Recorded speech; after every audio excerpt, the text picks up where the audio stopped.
Okay, gentlemen, I want to open up this business meeting with some words of encouragement. So, here I go. We all know this company has been hemorrhaging money since day one. Frankly, it was a horrible idea to open up this operation, if you could even call it that. So, Simon, tell us the damage. Gentlemen, we are officially out of commercial ideas right now. I mean, there are zero streams of revenue coming in. And that's the only number I know because the other guy is a zero. Well, I have something I'd like to say. The floor recognizes the bald-headed loser with the hot robot wife. Yes, thank you. Gentlemen, I've often pondered the question, why am I here? And I mean at this specific business meeting, because all I ever do is run tape and read narration for you all. And quite frankly, you only ever pay me in lollipops. So am I that important to the business plan? Now don't go getting discouraged. You're an important part of this team, boy. Please don't touch my hand in that manner. Hey, look at me. You're an important part of this team whether you like it or not, so sit down and shut up and figure out how to make us some money. Well, I find that my best ideas come to me while consuming hash browns. Oh, I love hash browns, especially with sausage. That's a little messed up, dude. Yeah, that's gotta count for like cannibalism or something, right? No, boy, see, I am made of beef. Sausage, on the other hand, is made of pig, or porcine material, if you will. I mean, that and Slim Jim, and unicorn, dust. He's right. Oh, yes, good shit. Wait, are you sure? Oh, yeah, that's the other white meat. See, I gotta know that, because the doctor said I gotta watch my heart health, even though I told him I ain't got a heart or a brain or any other organs, and the dietary cholesterol levels aren't highly correlated with them functional events. And that's why I gotta know how sausages are made. Except on Tuesdays. Days made of turkey on Tuesdays. Look, none of that matters. We are not going to be doing any hash browns or mushrooms on this show because McDonald's is closed. Am I clear? So what? Look, we can go to Burger King. There is no Burger King in this garbage town. Hey, everybody. The king has left the building. King left the building. Oh, that was over y'all's head. That's okay. I don't want to toot my own horn or anything, but I am pretty good with burgers. Here, I'll pick you one right now, boy. Please don't. You want There we go. crusty or... Well, I guess there really is only one variety. It's more of a limited time offering. A seasonal item, if you will. Gotta wait till the weather changes till we get new stock in, if you know what I'm saying. The doctor says this allergy's not gonna lay off the red meat.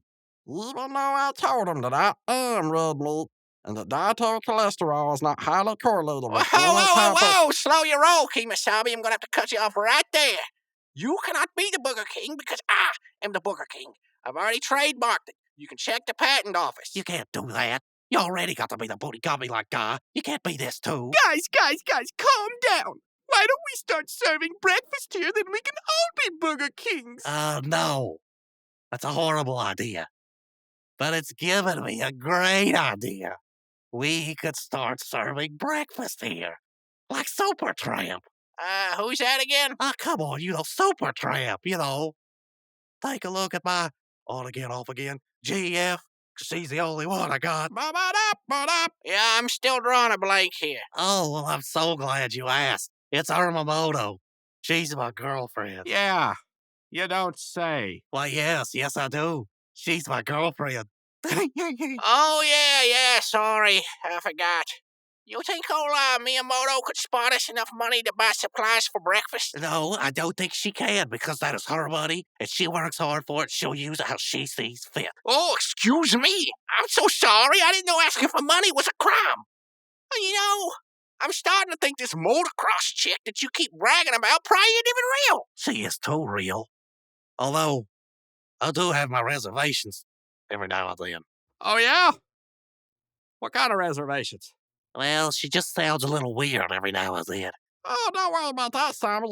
There's all kinds of women out there that sound like a robot. Like Kmart's wife. Whoa, you mean that chick? The one looked about like how she sounded? Left you crying at the crushing melons?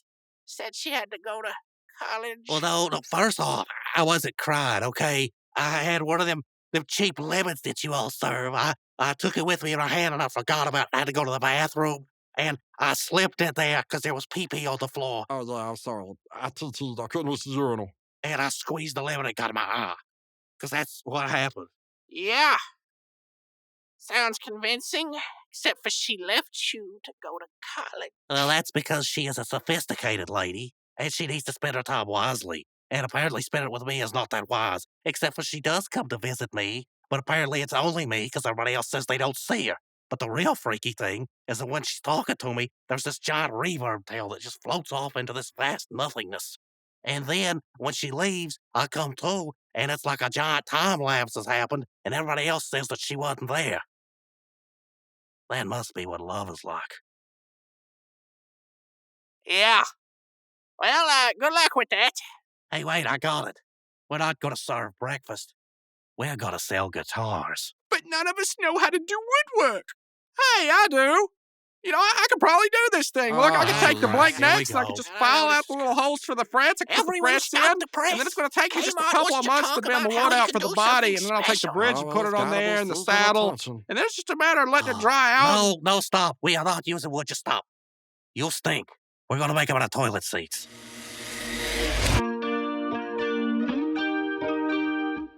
Welcome, ladies and gentlemen, to the Chrome Shopping Network. I'm your host, Kmart, and you have picked a great night to tune in. We have two very special guests with us tonight. The first is a very well-known celebrity guitarist, Mr. Crustabon. Mr. Crustabon, would you care to introduce your partner in crime, so to speak? Oh, yeah, brother. That's funny. I traveled the whole world round to be here today. This is my roll dog for life, Steve. I don't want to be Steve Crustabon. Can we change my name? I don't want to be Steve. He's the guy off Blue's Clues. Scratch that. He's not Steve. I want to be Joe. Wait, he's on Blue's Clues. He's on Blue's Clues too? Yeah, he replaced Steve after he left. Fine. I want you to call me Carne Asada. Ladies and gentlemen, this is my roll dog for life, Carne Asada. And he's my brother. And we've traveled this whole world round, every inch of it, to bring you the product that we're delivering to you today. And we really can't even say sell because it's such a steal of a deal. You're really stealing from us. Am I right, brother? Oh, yeah. I'm right, aren't I, brother? You're Yeah. always right, Yeah, Crustabon. roll dogs for life. Highway robbery. I just want to say also, we're about to play these products that we're going to distribute to you worldwide. And when we do, please excuse the jitters because, what's it, Carne? Carne Asada and we rolled through the McDonald's drive-thru earlier today, and we got us an order of hash browns, and we're really feeling it, man. Okay, cut. I need some waters for Crustabon and Carne Asada. Okay, look, Crustabon. Mr. Crustabon. Can I call you Crustabon? Oh, it's kind of weird. My name's Simon. Oh, look, we're just getting into character here, man. Just getting into character. Look, you too. That was okay. But it really sucks. So we're going to have to pick it up when you start playing these guitars, okay? Now look, Crustabon, Simon, whatever you want to be called, you can't play very well. So I want you to play as loud as you can to cover up your mistakes. All right, now Beef Man, you're going to have to be featured on the guitar. So I'm going to need you to just come in there and just wail it away like an MF. Oh, yeah, I can do that for sure. Except, well, I'm not too familiar with M or F. Hey, Mr. Director, sir.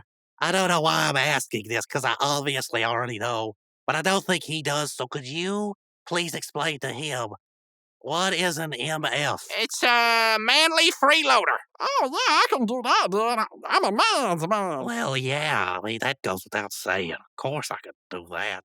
They don't call me Big Baddy Spice Daddy for nothing. I mean, just take a look at these arms, brother. Okay, we're going to cut straight through the frivolous formalities on this one and go straight to Crustabon and Carne Asada talking about the guitar features. And action. Wait, you mean now? Yes. Sorry, my bad. Look, I'm feeling a little anxious here. Them hash browns they made, I think they put some new type of oil on them or something. I'm really feeling them, okay? I don't know if I can do this, brother. Look, you can do it. Just try it again, okay? Just talk about the guitar. Action. Let me tell you, Carne Asada, brother, this guitar is one of the finest in the world. You're telling me, Crustabon. I mean, it's solid. Plywood. You said we were using toilet seats! Interestingly enough, we were using toilet seats to make the guitar, but we ran out of material after the first fretboard. So then we traveled the world round to the next state over, Kentucky, to make a long-distance call to some sweatshop in Indonesia to make them for us. What a story, and what a journey, and what a guitar. Let me tell you about the features I know on this guitar. It's got chrome tuners, and a sound hole, and strings.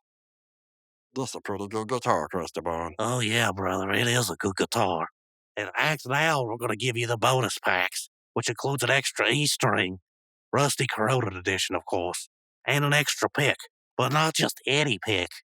This is a nylon pick, the cheapest of all pick materials. Well, let me tell you how good this guitar is. I was talking the other day to my Roll Dog for Life Carne Asada. Oh, yeah, that's me. Oh, yeah. I forgot, brother. You are him. The excitement got to me. You know then, you were addicted I was? to, Oh, I was. That's very addicted to, Banjos! Stops. What does this look like to you? What do we look like to you? What are we, the traveling banjo brothers? Bozos with banjos? Ooh, I like that one. Let's do that one. We are not doing that when we're selling guitars. Anyway, folks, I just want to say, brothers out there, that this very guitar, broke my friend Steve, Carne Asada's addiction to banjos. He's a banjoholic, and now he's not. He plays the guitar. Speaking of which, now my Roll Dog for Life and I are going to play a little ditty that I wrote called Roll Dog for Life. Here we go.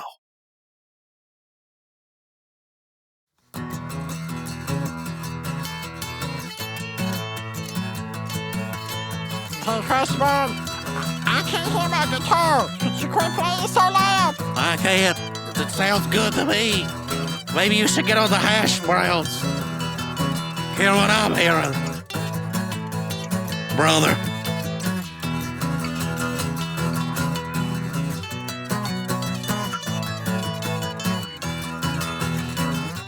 Okay, great. We're done with that one. Good. Time to move on. Was that MFing enough for you? No, but we ain't got time. We gotta move on to the listener calls. We got one on the line right now. You're on air. Oh, hi, guys. It's such an honor to talk to you, Crustabon. And I just wanted to say that I ordered one of your guitars from the first match. Yeah, and there was a fly in the finish. Thank you, brother. Our guitars are very fly. I believe that's all the time we got here on Crope Shopping Network. See you next time when I come out with the Cadillac edition.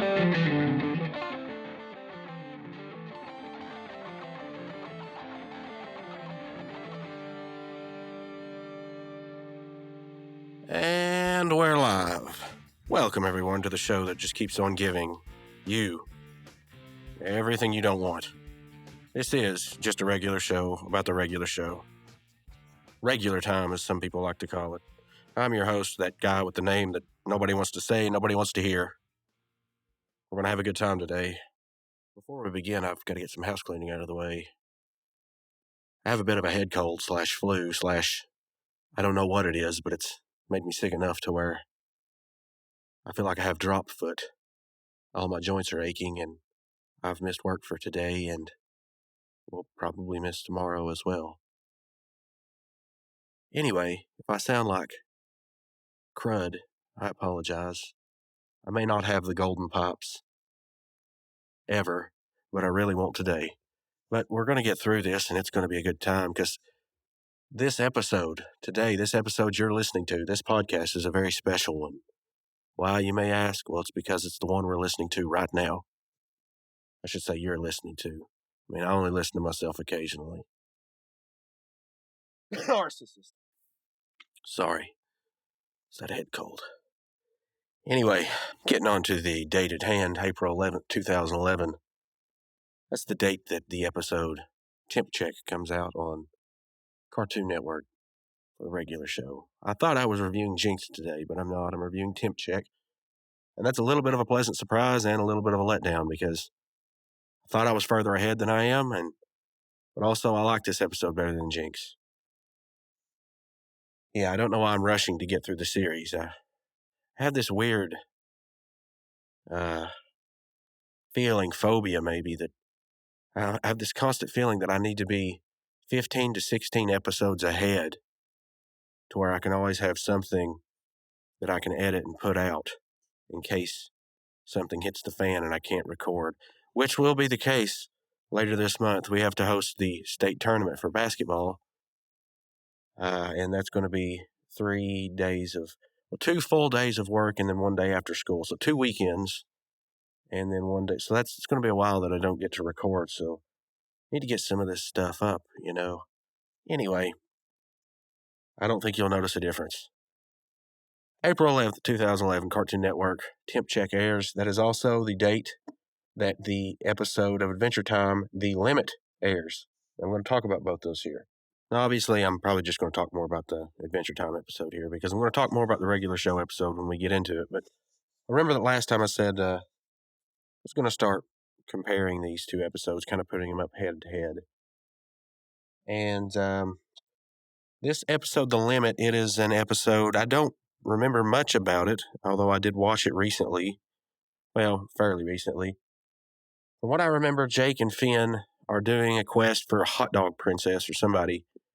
A group of hot dogs. I'm pretty sure Hot Dog Princess, that's a character. They're like immune to poison, which is, I don't know. I don't know. I think the hot dogs on Adventure Time are definitely better than the hot dogs on regular show. But, don't shoot me. I'm just the messenger who has an opinion, I guess. But they go on this quest into this maze, and they're getting something for the hot dogs. Can't remember what it is, but the things I remember about it is it pulls from Greek mythology. Like Jake stretches himself out through the maze so they don't get lost. And I remember somebody in Greek mythology, they used like a string, which I guess you could also maybe Hans and Gretel, the breadcrumbs, you could kind of, I think the Greek mythology is where they're pulling from, though, because there's an actual labyrinth in that myth. Let's see. And the big thing about this, I think there's a snake in it, or some kind of serpent they fight. I can't remember. It's kind of a filler episode. It's got a little bit of lore in it, though. But the what's that thing called? It's the war elephant. The tantric war elephant or whatever it's called. It's this giant elephant they ride on that's got like a visor and crap. It's ridiculous looking. Let me see if I can find the name of that here real quick. It's the ancient psychic tandem war elephant. And it's crazy looking. It's I don't know, it's kind of like overpowered looking in the show, but this episode seems to be a really Jake-centric episode. And it kind of continues, and I do remember in a bunch of episodes, he wishes for a sandwich. He really likes ice cream, and he really likes sandwiches. And I know Prismo likes pickles. He wishes for a sandwich from Prismo, I do recall in one episode. It seems like he wishes for a sandwich in quite a few episodes. Maybe that's why he gets ticked off when Ice King asks him to make a sandwich when he's crashing with him. And don't forget the bread, But yeah, overall, I mean, it's definitely a filler episode, but it has a little bit of lore stuff built in, and it kind of builds on the character of Jake. It's kind of par for the course for a lot of the early seasons of Adventure Time. Like, I was looking back, and it's probably not till season 5 where that show really took off, whereas regular show kind of starts to take off in season 2. And, it really takes off, I think, probably in 3, 4. It gets a couple season head start on Adventure Time, I think. But, well, I'm going to tell you, once Adventure Time hits that season 5 where it starts actually doing, like, big, important episodes, it's really hard to beat that storytelling in that show, man. And I think that kind of brings up one of the differences in the show is that character humor. Early on the regular show, this is a kind of a compare and contrast. The regular show has jokes that are just more accessible than in Adventure Time. Adventure Time obviously has some like adult humor and stuff that's like, both shows kind of, to quote Stewie Griffin, they were not afraid to go there. But the regular show was just probably more open about going there. Adventure Time, it put it right in your face, but it kind of dressed it up and disguised it and, put lipstick on a pig, so to speak, I guess. I don't know where I heard that phrase from, but whatever. But what Adventure Time did have earlier than the regular show, I think, is character humor. It established a few characters early on, and I know it threw a crap ton of characters in there, but early on, for the first 4 or 5 seasons, you had Jake and Finn, Princess Bubblegum, you had Ice King, you had these tropes that they played on a lot, and they kind of leaned on them, which is great. They didn't have that a lot in regular show until we start getting more and more seasons. Now, towards the end, a regular show has a lot of character humor, and I think it kind of matures as a show. It kind of evolves into something different. And I think, honestly, Adventure Time does too. So, yeah, I don't know. If I was going to compare these two episodes, which I haven't talked about the regular show one, but I would say if I were to choose which one I wanted to watch right now, I would probably watch the regular show episode, which I'm about to. Just because I do remember some of the humor in this, it is more accessible. It's easier to just sit down and watch in this episode. That's not to say the Adventure Time episode is bad, and that's not to say that either one of these are a home run either. I mean, spoiler alert, unless it's been a few weeks since I've watched this, and it could just be because I watched Jinx last, and I don't remember caring much for Jinx. I've seen Jinx a bunch, and maybe I'm just burnt out on that episode. I don't know, but Temp Check's not a home run either. I mean, I'd say, honestly, both of them are passable in both senses of the word. It's not going to hurt you if you pass on them, and they're also passable as episodes. They're kind of par for the course for both series. But I could be pleasantly surprised. It wouldn't be the first time that I've watched through one of these episodes, and I guess just reviewing it from a critical standpoint gives me a whole new appreciation for it, or appreciation, as Benson would say. So let's look at what happened around April 11th, 2011. I checked in on the music earlier on, so I just clicked on it over here because it's changed. The number one song in America was E.T., that's Katy Perry featuring Kanye West. Don't know what that is.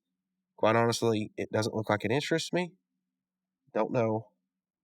UK is On the Floor by Jennifer Lopez featuring Pitbull. Here's one I kind of know. Look at Me Now. I think that's that one that says something about making paper, stacking paper. I don't know. This seems around the time my girlfriend's little sister would say this a lot. Instead, her math teacher was like, look at me now, look at me meow, I'm grading papers or something. I guess she was a cat person. I don't know. I don't even know if that's this song. But Lil Wayne, gotta love Lil Wayne. Wow! I hear he plays a mean guitar too. I'm just kidding. I mean, actually, I think he's gotten a lot better. I can't, for whatever reason, people like bag on him and everything because he uses auto tune a lot. I like Lil Wayne just because, I guess, because of the personality. There's something about him when I look at him, I just find him hilarious. That's not me like saying, look at him, he looks like an idiot. No, it's just, there's some people you see and you just can't help but smile, and it's just because of like, I don't know. I guess it's like the personality that they put out there. It's just kind of funny the way he carries himself. I don't know. He's obviously a lot more successful than I'll ever be, and I'm not like trying to bash him. I mean, I couldn't. He's more successful than me. I don't know where I'm going with this, but I like Lil Wayne. Who was the other? Oh yeah, the auto tune thing. What's that guy's name? T-Pain. If y'all haven't seen him like actually sing, go check him out singing. He did. There was that Black Sabbath. Is it War Pigs or War Machines? He does that one, and then he does some other song, and it's like that other song he does. He sings wonderfully well.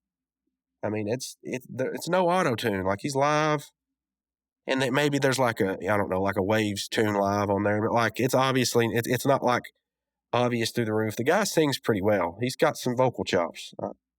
So can't judge a book by its stylistic cover. Or maybe you can. Maybe that's why they make it the cover. I don't know, but if it's a cheap cover or whatever, then maybe you shouldn't judge the content inside. I don't know where I'm going with this. Country song Colder Weather, Zac Brown Band. I remember around the time that this song was popular. And here's one I remember that I thought was a lot older, but Rope from Foo Fighters. I thought that one was a lot older. I like that song. And then Born This Way, Lady Gaga. I got to stop hitting this mic cable or I'm going to have to be editing out all kinds of thumps that I'm not going to be able to. Then I'm going to get ticked while I'm editing this. It's spending 12 hours to edit the thing and just won't be good, folks. I guess one more thing I should talk about. Probably an hour before I started recording this, I was on YouTube, and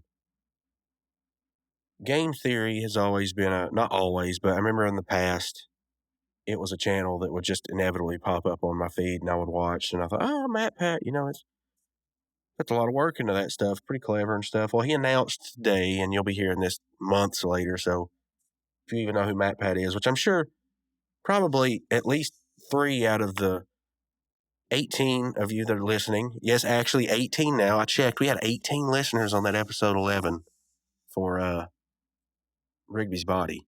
So thanks. Appreciate that. That's like seriously 17 more than I thought I'd have. But yeah, MatPat, he announced, he just out of nowhere, he said, this is it. Goodbye, internet. I love doing it. And it was a long video. He said, the first thing he said, this is not clickbait. I'm gone. And he said, and I mean, he brought it up too.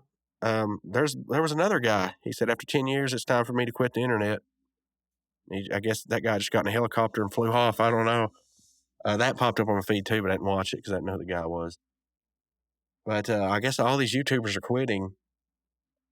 And of course, Game Theory, the Theory channel, the 4 Theories or whatever, they're not going anywhere. MatPat's just kind of taking on more of a managerial role. But he's kind of done with the whole whatever he's doing right now. He's still involved with the company, but he's just kind of taking a step back and letting his team do it. And I don't know. You kind of think about like James Rolfe, the first person to like kind of really do that type of stuff. He's went that way, and everybody goes that way. And MatPat also said it's not. He didn't. This is kind of paraphrasing. He says you're going to see a lot more people do this though. And I don't know if that. I don't. It could mean, I don't know, that something's going on, like with, I don't know, the algorithm on YouTube, and it's just causing people to migrate away from it, or I don't know how that works, and I don't want to look too far into it, but I think it's just more human nature that you can't do the same thing your whole life, and I don't know, I just saw that, and it kind of scared me. One, because I get so passionate about certain things and I completely burn myself out on them. And it takes about a decade, but basically I take them as far as they go. And then like once I just completely step away from them, I'll lose probably a good 50% of the skills that I had. Like with fitness, man, I've forgotten so much stuff from working for Superhuman Radio. I've forgotten more than most of your probably higher than level average fitness intellects know. I'm not talking about like PhDs, but just the way Carl Lenore, and he's another one, he stepped away as of this year. But the way he could kind of connect the whole picture, he saw the big picture. He had a bird's eye view from having on all these, from just having lead authors from papers for 18 years on his show, and he could see all the dots and connect them, and kind of learned to think that way. And I immersed myself in it, and it's kind of scary because to think, I feel like now it's almost like man, I feel like I've got Alzheimer's. I've forgotten so much. And that's not to be disrespectful to anybody with Alzheimer's. It's just it's a scary thought.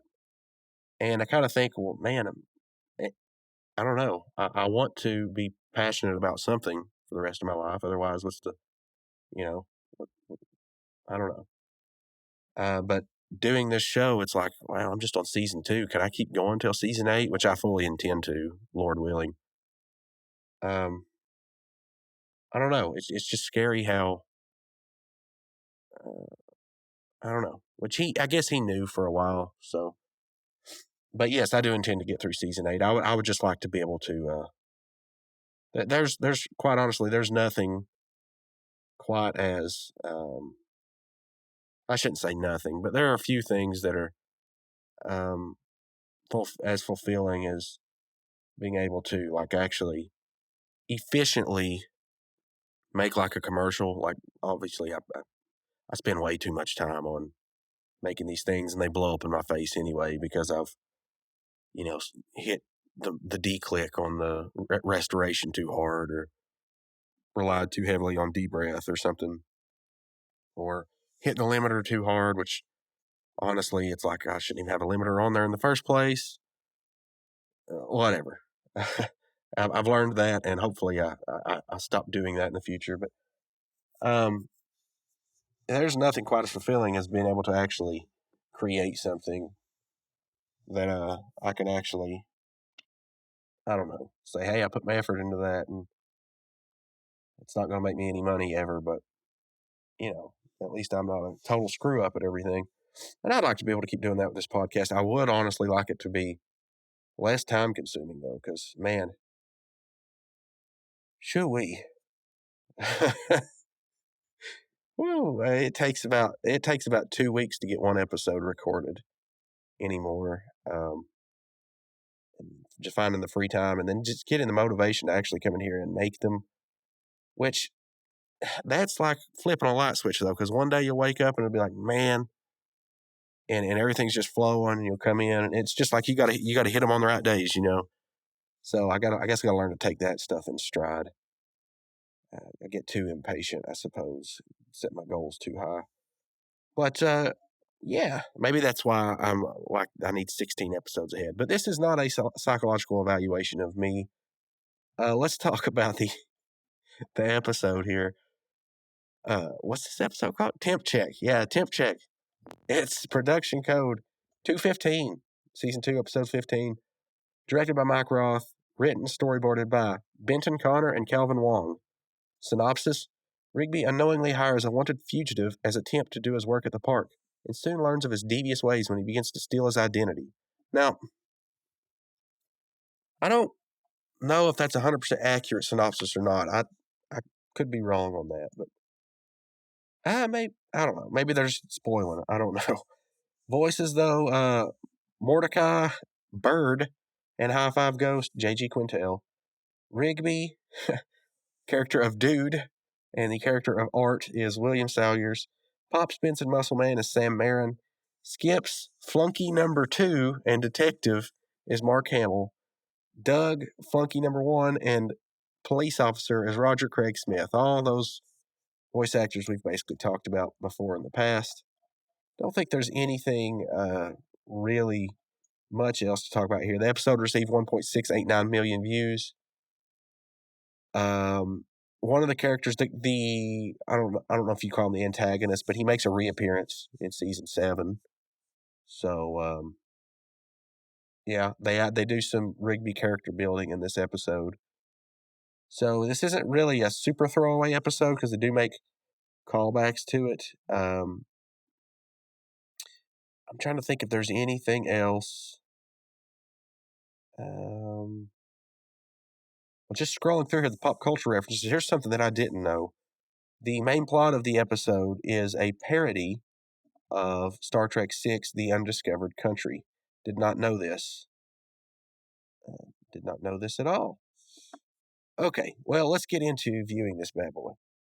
I shouldn't have to say it, but, you know how the episode's open. Birds chirping. And it's daytime, they're in the park. They're on like a football field, and they're mowing it with one of those push mowers. Not like the ones with, the motor. It's like the little rotating razor blade looking push mowers, and they're pushing across the field. And there's some bleachers that say Ultimate Disc Throwing Tournament, which is, it's like Ultimate Frisbee, but I think Frisbee is trademarked. So, anyway, they're like, bam, we're done. And then like, all right, bro hug or something. And they're like, yeah, celebration hug, something. And they get really close, and then they go, oh, sick, both of them. They said, you almost hugged me. And he said, no, you almost hugged me. And then Rigby says, yeah, we mowed that lawn in its face. So that right there in itself is like, what? That's a classic Rigby line, though. Prepositions are, I don't know if it'd be prepositions, but I don't know. The descriptions, prepositional descriptions that he gives things aren't always, I want to say inappropriate. They're just like dumb. I don't know. They're like, all right. And then classic Mordecai, or classic, both of them basically. Now let's go on break. And then classic Benson, he drives up in the golf cart and he's like, wait, both of you. So he pulls a Hank Hill and he jumps onto the ground with, looks like a 6-inch ruler. But I remember Hank measuring the length of grass too when he mowed, and he's like, looks like I need to deflate my right tire, But he looks at it and he's like, nope, an inch too high. Do it again. And he says, do it all again. And the camera zooms out, pans out to, you see how big the field is. And like, what? And he says, it's only an inch. What's the big deal? And he says, no way. You can imagine what would happen. And he says, somebody come here to play ultimate throwing disc, and they could trip, fall, skid their knee, get severe severe turf rash. I think that's what he says. And then bam, lawsuit. So got like a slippery slope going on there. And I guess I got that, what do you call it? The tongue-twisted cold blues. I don't know. Anyway, next scene. So Rigby starts to complain, and Mordecai says, whatever, it's not like you can hire somebody else to do your work anyway. And, light bulbs go off, not literally, but Rigby's like, oh, hey, and he runs off. Scene wipes, and Mordecai walks up to Rigby outside the park and says, hey, dude, thanks for bailing on me. And Rigby's writing on a sign with a marker says, the agent is in. And he says, what is this? And he says, I'm going to hire somebody to do my work for me. And he goes, sounds like a scam to me. And he says something like, well, if hiring somebody to do all my work and then paying them a small portion of the money that I make is a scam, then this is a huge scam. And he screams it out. Camera pans out again, and it shows all the people that hear, and they kind of stop and start to walk off. Mordecai says, whatever. He goes, come find me when you want to stop wasting time. So then we're going to cut, and we're going to see all the people that Rigby interviews to do his work for him. Okay, so the first thing Rigby says, all right, what are you good at? And camera goes across the table to this heavier set fella, and he's got a black T-shirt on, his back's on fire. He's got firecrackers going off in his pocket, and he goes, and they're literally exploding. He goes, I like pyrotechnics. And then so the next candidate comes up and says, all right, what are you good at? And it's like a pirate-looking dude, I think with a striped shirt and in his underwear, with a parrot on his shoulder. And he sits down, and the parrot's like, right, pyrotechnics. And then the parrot blows up on his shoulder, and it leaves a soot mark. Then the third guy walks up to the dudes hiring dudes booth, and he sits down, and it's this big muscular biker-looking guy with tattoos all over him, voiced by Mark Hamill. And he goes, and he says, Rigby says, let me guess, pyrotechnics. And he goes, no, but I do like this. And he turns around, he takes a harmonica, and he sticks it up to his hind end. And then the camera turns to Rigby's face, and his eyes get real big. And it's like somebody doing a shuffle on the harmonica, to make it sound like a train. I don't know what it's called, but it's at the beginning of that song, Train, Take Me On Out of This Town. I don't know what it's called. Midnight Train to Memphis? Yeah. I guess that's what it's called. Midnight Train to Memphis. It's a rock band. They do that song. But anyway, Rigby's eyes, they get real big. And it's actually, it catches you off guard. This is the last thing I would have ever expected. I mean, honestly, it gets me every time because I'm I just do not see that coming at all. He's like, okay, stop. That's enough. So then he's sitting there. I guess that guy didn't make the cut. So then he's sitting there, and I think the one comes up next. So he's sitting there bummed, and he's like, man, I can't find anybody that wants a job. And then a bus pulls up, and I don't know if it's an otter. I guess it would be an otter or a weasel, maybe. I probably read it in the synopsis, but gets off the bus, and he's dressed nicely. He's got it's kind of like the opposite of the excellent cap. It's red and white. But it's kind of the same design, but it's red and white cap. Trucker ball cap, whatever you want to call it. And he's like, all right, got here. Now it's time to find a job. And Rigby's like, hey, you, come here. He's like, what's your name? And he says, the name's Doug, sir. I'm looking for a job. And, he starts kind of questioning everything, wants to know his credentials. And Doug's like, well, I don't mean to brag or anything, sir. And he looks over at the park and he goes, but it looks to me like that grass is an inch too high. Rigby says, oh, you're good. All right, time to get you fitted for your new job outfit. And then the scene cuts, and it's Doug mowing the grass with that same mower that Rigby used. And he's going around in a circle, and he's like, wow, thank you so much, Mr. Rigby, for giving me this job. And Rigby's laying underneath the shade tree just watching him. And Mordecai comes up, and you can hear some change rattling. He says, hey, dude, Benson wanted me to give you your weekly pay, and it's an envelope. And I thought at first all it had in it was change. But no, it has bills and everything. He's like, sweet. He's like, hey, Dougie, come over here. It's time for your pay. And Doug comes running over, and he starts to hand him the envelope, and he goes, hang on, I got to take the finder's fee. And he starts paging through the bills, and he just pulls out all the bills, and he dumps out all the, what change there is. There's probably not even $1 worth of change in there in Doug's hand. And he's like, wow, this is the most I've ever been paid. Thank you, Mr. Rigby. You're the best boss ever. And he takes off running and starts to mow again. And Mordecai just looks at him and says, you make me sick. And then the scene wipes, and it's nighttime, and Doug and Rigby are walking into the house. So Rigby's kind of like, you'll be staying here, I guess. And he's like, wow, you got your own house. And, he's like really taking it in. He's like, bedroom's up this way. Come on. He takes him into the room, and he's like, all right, here we go. Here's where we're going to be sleeping. And he's like, wow, on this. And he goes, hang on. You don't just start on the trampoline. And it's this trampoline's got a bunch of clothes piled on it. He goes, you got to work your way up. This is where you'll be sleeping. And he takes him over to the closet and opens it up. There's a welcome mat with like a pillow and some boxes.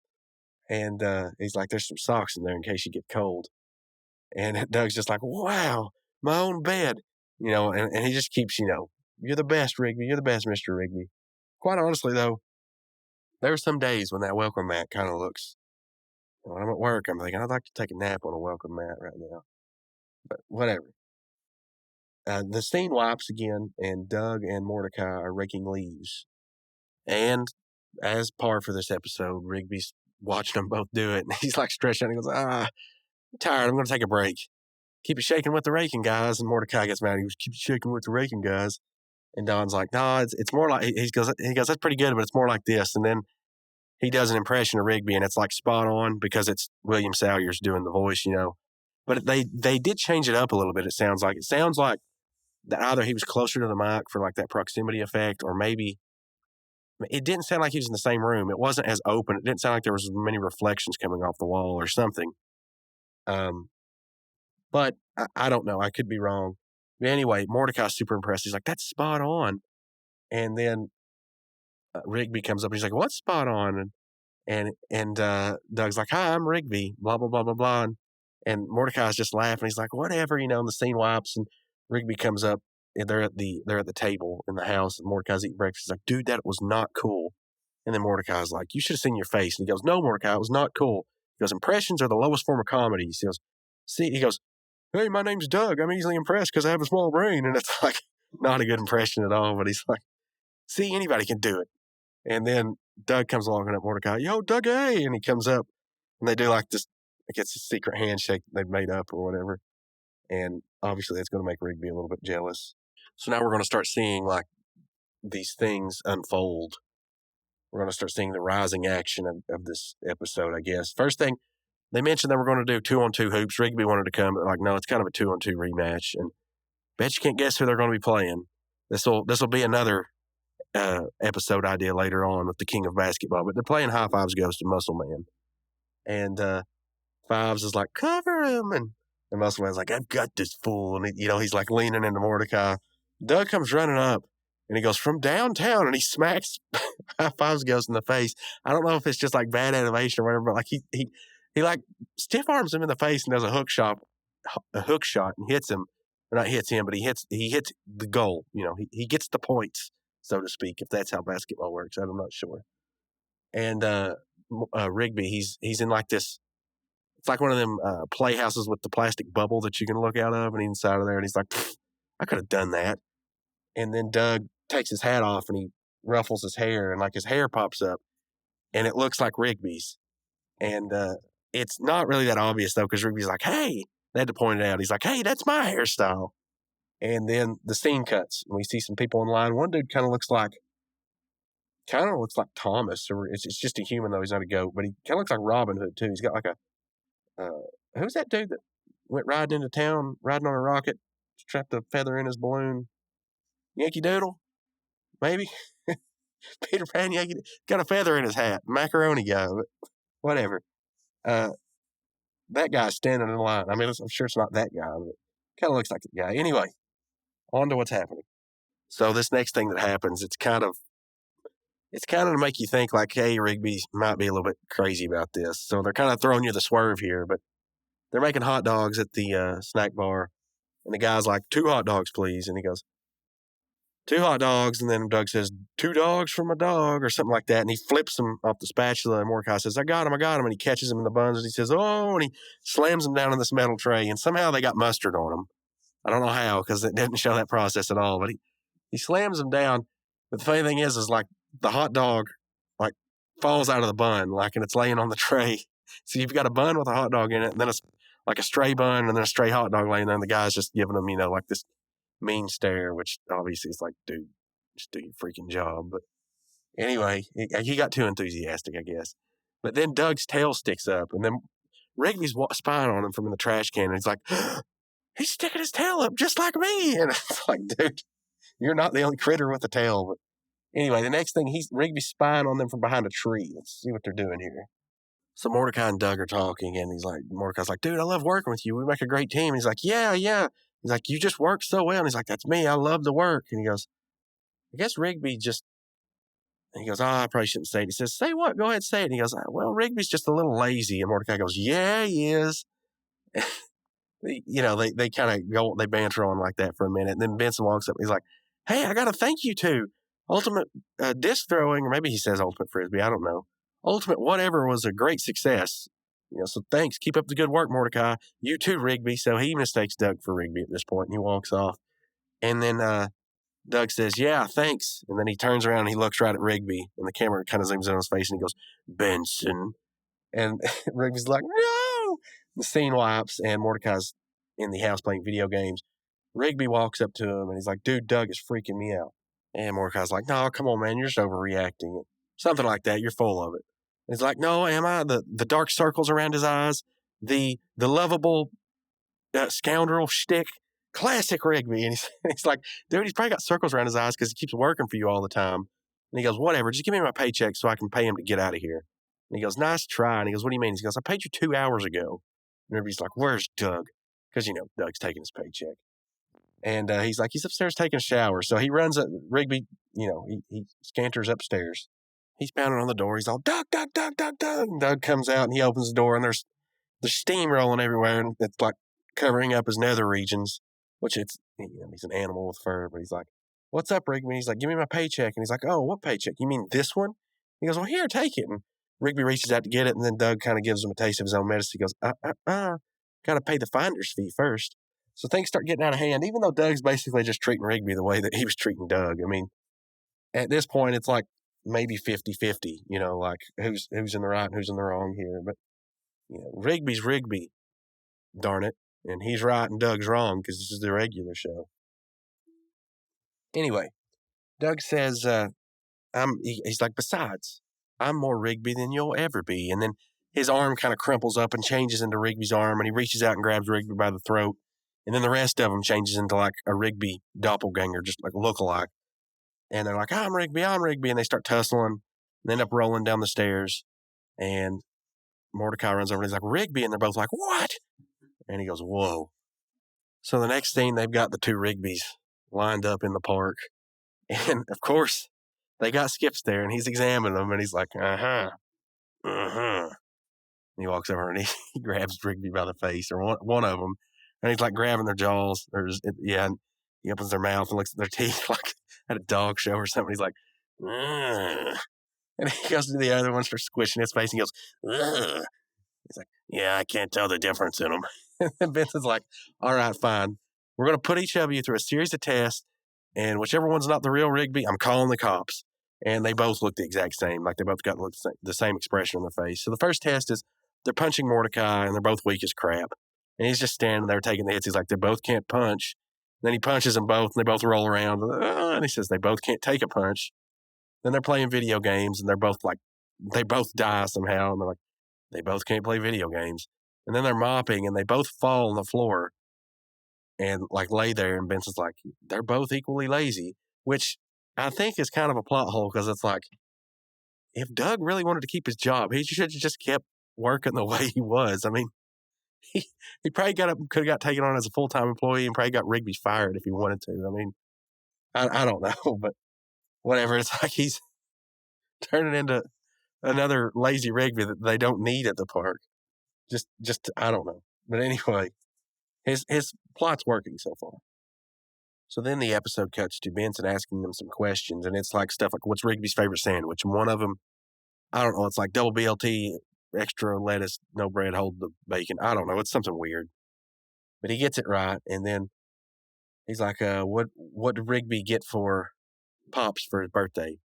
Easy, nothing. So the other one got it. And Pops gives like, it's not the best Pops line, to be honest, but he's like, 'twas the best nothing I ever received. It's true, And what's Rigby's high scoring strong johns? Rigby raised his hand. He's like, 3. Okay. What's Rigby's favorite cereal? Frosted marshmallow something other. I don't know the answer he gives here, but they're both like neck and neck. One gets one right, the other one gets the next right. And then Benson gives the big tiebreaker question. He's like, Rigby's greatest fear. And both of them are kind of like biting their lip, like which one's going to say it. and neither one of them want to say it, but then one of them raises their hands and says, amusement park mascots, which gets brought up later in another episode. I think it's the one about Fear Planet, which is way later, like last season later. But anyway, yeah. He's like, yep, you're Rigby. So he walks over there, and Mordecai's like, all right, dude, great job. Celebratory hug, which is a callback to the beginning of the episode. And Rigby's like, yeah, sure. And he gives him a hug. And Benson doesn't call the cops yet. And Rigby's like, fine. You guys want to hang out with that jerk? Then go ahead. And he starts to cry, and he walks up and he goes, I just hope you think hard next time, Mordecai, for you pick an imposter over your best friend. And Mordecai says, wait, that's the real Rigby. And he points at the one that was crying and walking off. And he goes, how did you know? And he goes, how do you know? And he goes, I knew it was you the whole time. And he goes, how? And he goes, he says, then why do we do all this? He says, I just wanted to mess with you. He says, only the real Rigby would whine that much. And then Rigby goes, ha, in your face, Doug. And he points at the one that's hugging Mordecai. And Mordecai says, besides, Rigby would never give me a celebratory hug. And then they all, like the whole park, or, Pops, Benson, Skips, they all turn and they look at the imposter. And his eyes shift around and he takes off running. Skips chases him down, by skipping, tackles him and puts the hurt on him until he shifts back into Doug. And then the scene wipes and Benson actually does call the cops. So they're all talking to the police chief, who looks suspiciously similar to Gary Oldman in the Batman. He's Commissioner Gordon in the Dark Knight trilogy, the ones with Christian Bale. Looks very similar, but it's Mark Hamill voicing him, which is kind of cool. I didn't think about this, but Mark Hamill is obviously iconic for two things: the Joker and Luke Skywalker. And in my opinion, he's the best Joker, and I think in a lot of people's opinion, he's the best, at least voice acting wise. And he's like, the suspect's name is Doug the Doppelganger Shablowski. It's his real name. We've been looking for him for quite a while. So they're hauling him off, and he's like, wait, I need to say something. And so he gives the whole spiel to Rigby. He's like, Rigby, you got something good here. Don't take it for granted. Some of the cops are like, get in the car. They put him in the car, and one of them drives off and leaves the other cop there, which I don't know. I don't know. but then Rigby's like, man, what a windbag. I thought he'd never shut up. And he goes, boy, you almost felt stupid for thinking that that an imposter was me. And am I right? Am I right? And they're all mad at him, but Benson's furious. And he goes, look, I'm the only, he's red-faced. He's pointing at him, kind of yelling. He says, I'm the only one that hires and fires around here. So if you really don't want to do your job that bad, I'll be more than happy to accommodate you. Otherwise, you're on toilet duty for the next 3 months. And, he walks off, he's yelling, he's fuming. And Ruby's like, man, and he looks at Mordecai, and this is the end joke. He says, hey, Mordecai, want to make $10? So, we're back to square one with this episode, but that's how a lot of these episodes end, it's pretty formulaic, but it's, this one, they pulled it off. It's not as good as the past few we've watched, I will say, but they pulled it off. I would say on a scale of 1 to 10, I'd give this one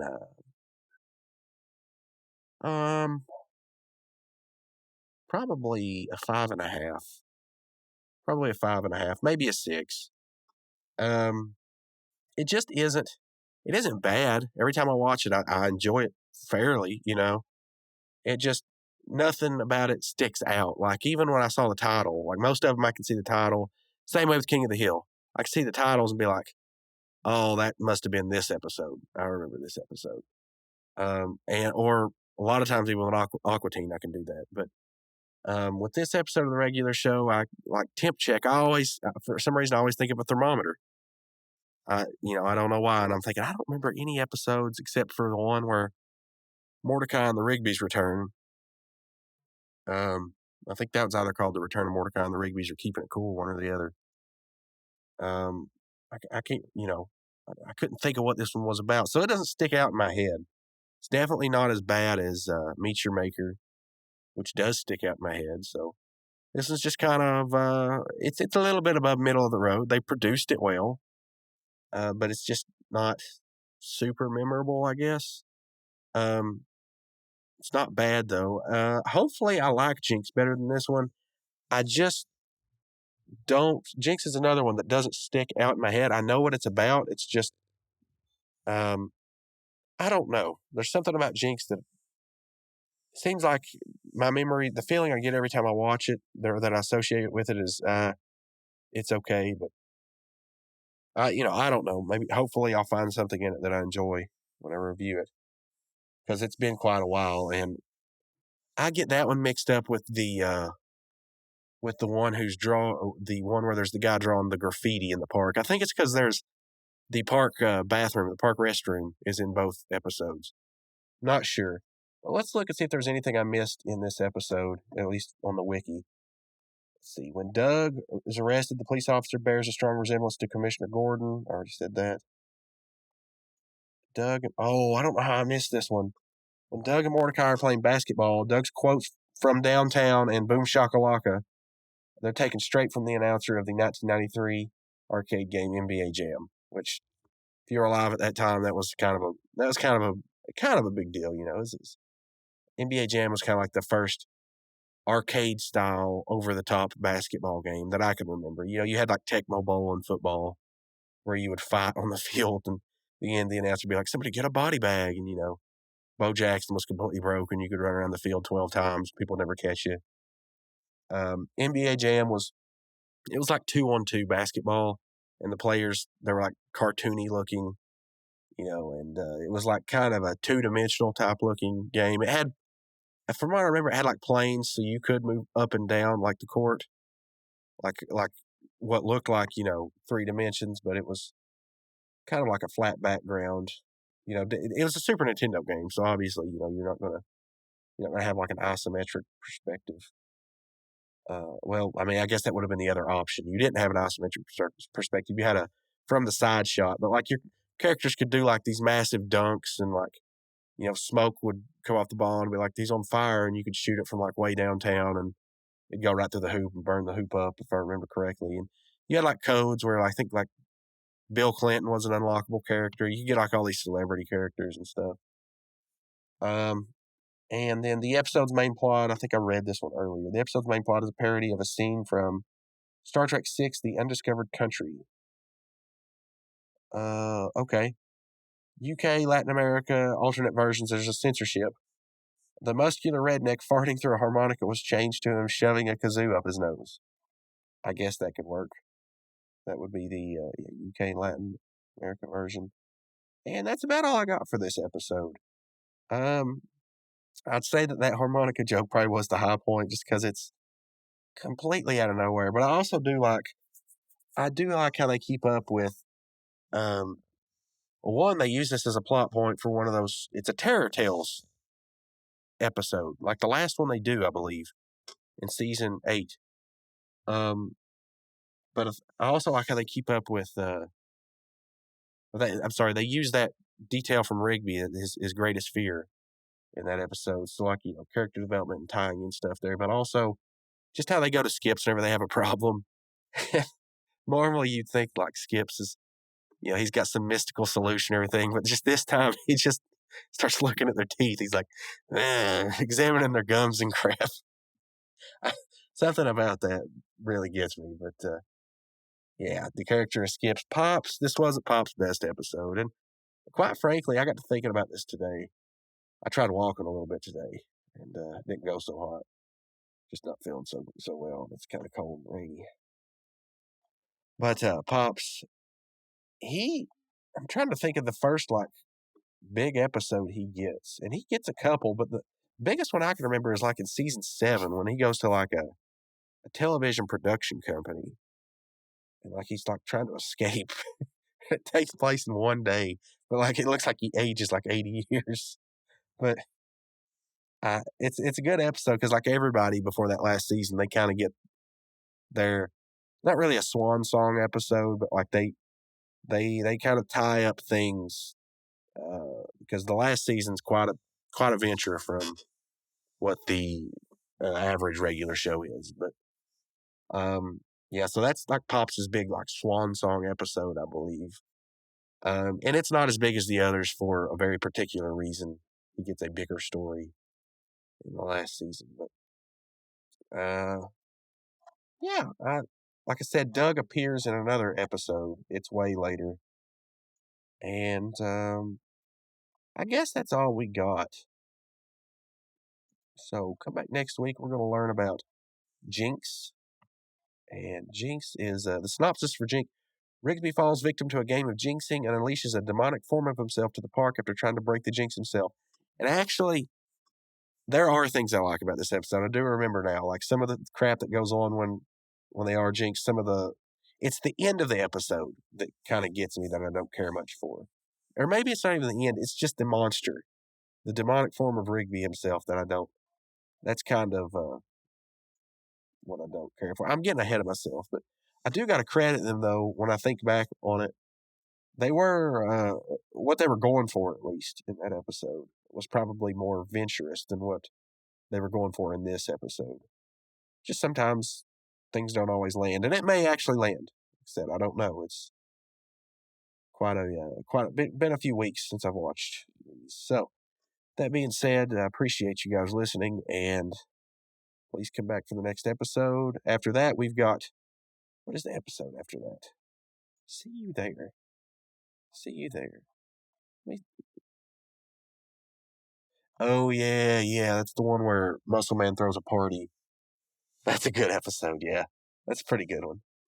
Anything that's like Muscle Man driven is usually pretty good. Anyway, yeah, that's all I got, and appreciate you guys listening. And until if you would like, I'm going to try to start posting if I haven't already, I'm going to try to start posting the Discord link on the show notes. So feel free to join that. Feel free to reach out. Them interns have set me up an email. I think it's like texmexandcandy@gmail.com, just like it sounds. Tex, T-E-X, Mex, M-E-X, no hyphen. So Texmex and A-N-D, and then Candy, C-A-N-D-Y, @gmail.com. I've checked that a little while. The only thing I've gotten is like spam email from somebody. It's like, your website's not getting enough streaming. I'm like, this is not a website. This is a podcast. Sorry, I don't need to pay for that because I'm not making any money from this. Anyway, appreciate you guys listening. We got 18 as of this recording, so by the time you listen to this, hopefully we'll be up to, I'm going to be adventurous and say 22. Whatever you're doing, it's working. We're growing. Appreciate it. Keep doing it. See you back next week.